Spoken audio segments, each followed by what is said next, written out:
How to get more display resolution options on Windows 10. Let's get started. Launch your Settings app. Here we go.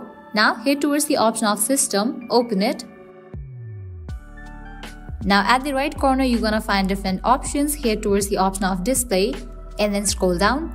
Navigate to this section of Display Resolution, click on that drop down and set it to the highest one.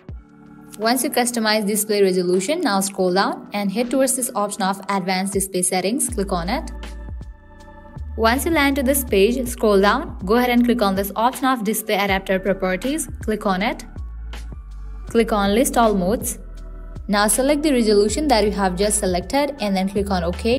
Again click on OK, with that you will be good to go.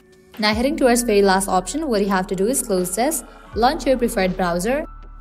Now come to this web page, you will see different options over here. Head towards this option of Custom Resolution Utility. Download this. After its download and installation process, you will be good to go. You will be able to customize display resolutions on your own. So these are the methods to get more display resolution options on Windows 10. At the end, if you guys find this video helpful, don't forget to like, share and subscribe to our channel. Thank you.